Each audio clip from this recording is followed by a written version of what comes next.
برادری सिंध पाकिस्तान मां जवान मौजूद आहिनि।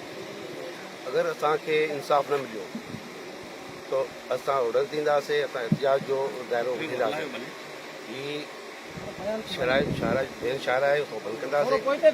उन वक़्त ताईं असांजो हीअ एहतिजाज, असांजा हीअ साथी उन वक़्त ताईं मुतरक रहंदा जेसि ताईं असांजे हिन नौजवान शहीद खे इंसाफ़ न मिलंदो। असल में असां सिंध में पुलिस राज आहे ऐं उनखां वधीक हाणे रिसेंटली 2019 में पुलिस एक्ट 2019 जेको पास थियो आहे सिंध में, उन में पुलिस जी भर्ती बि सियासी थिए थी।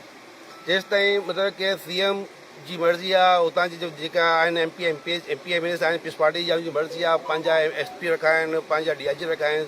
त हाणे जॾहिं सियासी भर्तियूं आहिनि त इहे पुलिस कंदी छा? इहे वॾेरा ईअं मस्ती कंदा त पुलिस असांजे खीसे में आहे। सभ खां पहिरियों इहो हिननि बिली ग़लति पास कयो आहे पंहिंजो पुलिस एक्ट 2019। उन ते त इनखे पावर जेके वॾेरा आहिनि, जेके हितां जा जेके सियासी माण्हू आहिनि, उनजी ताक़त वधी वई आहे। पर हीअ न सम्झनि की हीअ पार्टी में पीस पार्टी में आहिनि या कंहिं पार्टी में आहिनि, हीअ ताक़तवर थींदा। असांजी क़ौम, असांजी बिरादरी मुतरक आहे। अगरि असांखे इंसाफ़ न मिलंदो, इंशा ताला असांजी बिरादरी साम्हूं बि वेठदी। असां पंहिंजो इंसाफ़ वठंदासीं। जेसि ताईं असांखे इंसाफ़ न मिलंदो, असांजे हिते काफ़ी नौजवान रियाज़ साहब आहे, गुलाम साहब आहे, बाबर साहब आहे, हिते जिथां किथां आया आहिनि, सभु मुतरक थी करे इंशा ताला असां जेसि ताईं असांजे शाहजहान खे इंसाफ़ न मिलंदो, असां चुप करे न वेंदासीं। गुलाम साहब साईं हे जेको शाहजहान जो क़त्ल थियो आहे बेदर्दीअ खां, हुनजा कातिल गिरफ़्तार न थिया आहिनि ऐं हितां जी पुलिस ख़ामोश तमाशो बनी रही आहे, उन जे बारे में छा चवंदा? सभ खां पहिरीं त असां अॼु जेको गॾु थिया आहियूं, असां पंहिंजनि अज़ीज़नि सां, मक़बूल जे वारसनि सां यकजहती जो इज़हार करण लाइ आया आहियूं ऐं पुलिस ऐं उन बुज़दिल वॾेरे खे ॿुधाइण आया आहियूं त हीअ चवणु जेकॾहिं थोरा बि आहिनि त उहे घटि लावारिस अकेला न आहिनि।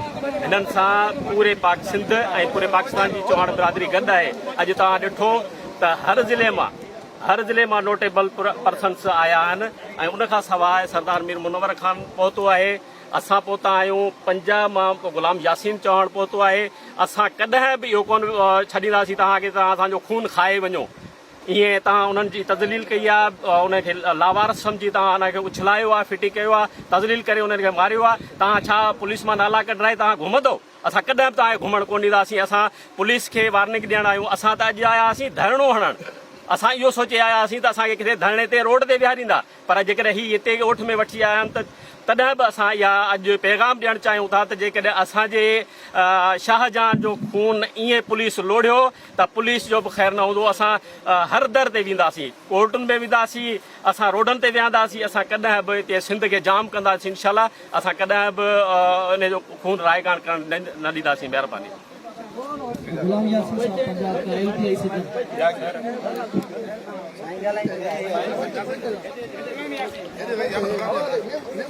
से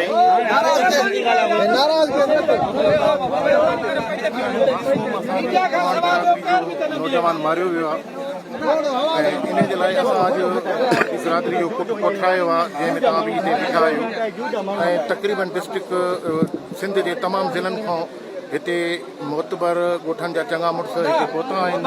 कराची खां वठी कश्मीर ताईं के पंजाब खां बि दोस्त आया आहिनि असांजा। असां पाण में वेही करे किथे राय अमल जोड़ींदासीं। पंहिंजो गुलाम नबी चौहान साहिबु असांजे उन चयो त असां एहतिजाज जे सूरत में आयासीं त असां कंडे वारे प्रेस क्लब ते एहतिजाज कंदासीं, पर उतां थींदा असां हिते पहुता आहियूं। पर राय अमल जोड़ियूं था, पूरो सिंध ब्लॉक कंदासीं। असां पहिरियों कानूनी दायरे में ईंदासीं, हाई कोर्ट में पिटीशन दाख़िल कंदासीं, वॾेरे गफ़ार खे गिरफ़्तार कराईंदासीं। जेकॾहिं हाई कोर्ट जे हुकुम में बि गिरफ़्तार न थियो वॾेरो गफ़ार त असां CM हाउस जो घेरो कंदासीं, गवर्नर हाउस जो घेरो कंदासीं। असांजे दोस्त चौहान बिरादरी जा कराची खां बि आया आहिनि, बाबा रमज़ान चौहान साहिबु आयो आहे। असां लाइ अमल वेही करे को फ़ैसिलो जोड़ींदासीं, न त राजूणी कंदासीं। कंडे वारे में कुर्सी रखी करे राजूणी फ़ैसिलो कंदासीं। मां गुलाम नबी ॾेराजे खे बि सुञाणींदो आहियां, गुलाम मुस्तफ़ा ॾेराजे खे बि सुञाणींदो आहे, उन जे पोटे गफ़ार ॾेराजे खे बि सुञाणींदो आहे। असां रोड ते वेही करे इन्हनि खां पंहिंजे मासूम जो पलो वठंदासीं। इहो दुनिया ॾिसंदी।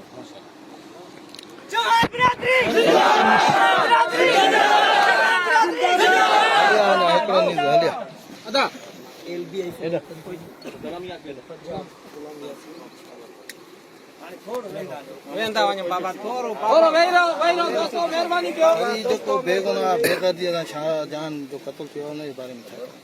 औज़ बिल्लाहि मिनश शैतानिर रजीम, बिस्मिल्लाहिर रहमानिर रहीम। हमारे जो शाहजहान को बेदर्दी से कत्ल किया गया, हम चाह रहे हैं कि हमें इसका इंसाफ मिले। मैं ये बताना चाहता हूँ कि हमारी जो हेड़ी बरादरी है वो चवी खेड़े है और पाकिस्तान में सबसे ज़्यादा बरादरी हमारी है, और ये लोग भूल में ना रहें। अगर हमें इंसाफ ना मिला तो हम इस इhtजाज के दायरा कार को पूरे पाकिस्तान में बढ़ाएंगे इसको, और पूरे पाकिस्तान में ये धरने दिए जाएंगे। बेहतर है कि हमें इंसाफ दिया जाए, और हमारे जो नौजवान नस्ल है वो हमें कह रही है कि हमें इजाज़त दो, लेकिन हम चाह रहे हैं कि कानून के दायरे में रह के हम अपनी कार्रवाई करें, और कानून के दायरे में रह के उनके खिलाफ जो कार्रवाई बनती है वो करें। और पुलिस वाले जो IG साहब हैं या सिंध हुकूमत है, हम उसको ये बावर कराना चाह रहे हैं कि हमारी जो बरादरी है वो चवी खेड़े हैं, और ये चवी खेड़े पाकिस्तान में सबसे ज़्यादा बरादरी हमारी है। और अगर ये हमें इंसाफ ना मिला तो हम पूरे पाकिस्तान में इसको बढ़ाएंगे, और पूरे पाकिस्तान में हम धरने देंगे।